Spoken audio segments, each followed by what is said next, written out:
In the mid-19th century, China faced a looming foreign invasion, but the Chinese people didn't cower. They turned to the practice of wushu, a powerful martial art.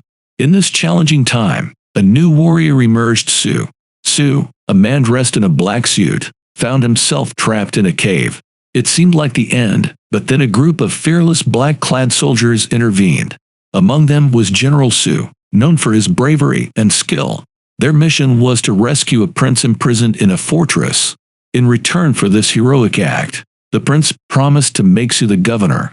However, Su had other plans.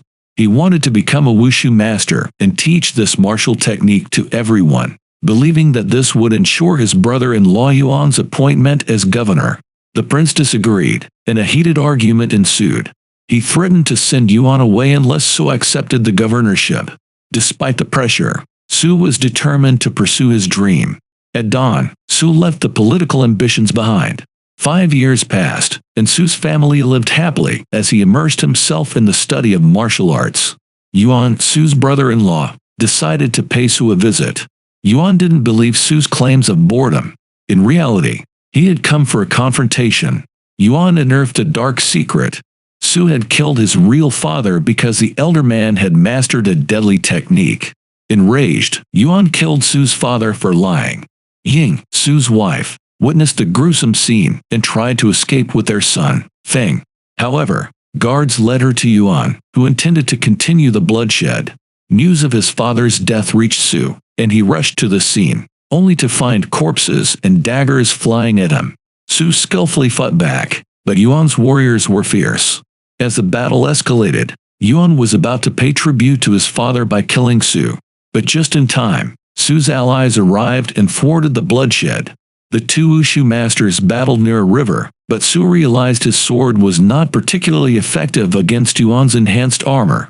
Yuan unveiled a horrifying technique, the five poisonous fist, a deadly martial art passed down from his father. Su struggled, but ultimately lost the battle, and Yuan left him for dead in the river. Ying, unable to bear the loss, jumped after him, and they both washed up downstream. Ying managed to save Su and carried him up a mountain, her body drenched in blood from the arduous journey. Yu provided much-needed assistance and nursed Su back to consciousness. Though Su had survived the poison, his right arm was paralyzed due to torn tendons. This disability left him in despair, and he turned to alcohol to cope with his pain. Yu, Ying, and Su lived together on the mountain. Su's recovery was slow, but he eventually began practicing daily to regain his strength. During this period, Su witnessed two old men demonstrating levitation techniques.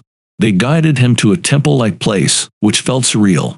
An old man in the dark told Su that he must defeat the god of wushu.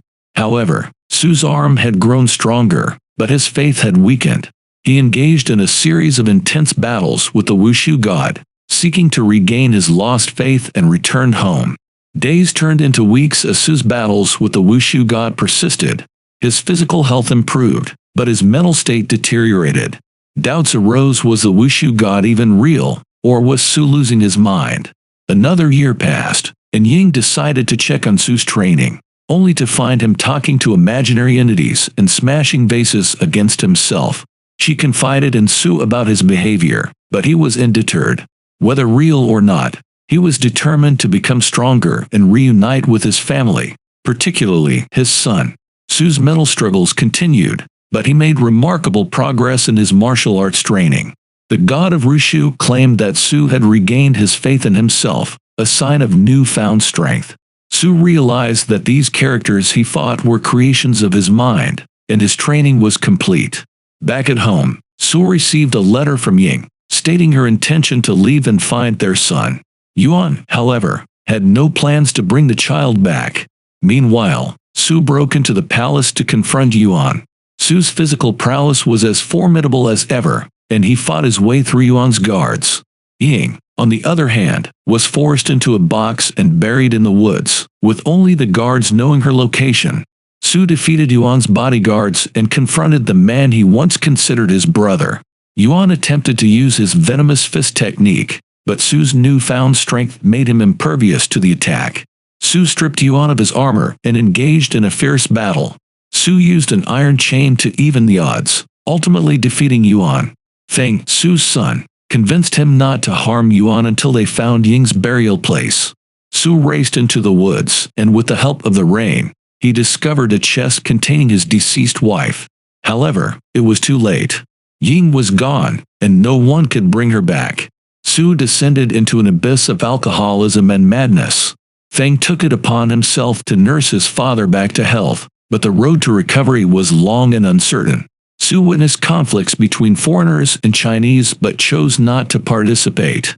One day, Su found himself in an unfamiliar establishment, drinking wine that wasn't Ying's. A stranger invited him to join a fight, revealing the drunken fist technique, a traditional form of martial arts that Su had once practiced. Su and the stranger engaged in a drunken brawl, but something rekindled within Su his love for his son. Su arrived at Ma's fight with Feng, returning the sword he had thrown away earlier. He dispatched all attackers but nearly lost consciousness after hitting his head. Amidst his delirium, Su saw Ying, who urged him to rise for the sake of their son. This plea jolted Su back to reality, and he stood up with Feng at his side. Su resumed his training, this time focusing on the drunken fist style. Together with his son, Su traveled throughout the country, promoting the philosophy of martial arts, particularly the drunken fist. In the end, Su's journey was a testament to the indomitable human spirit, demonstrating that one can overcome any obstacle through perseverance and unwavering love for family.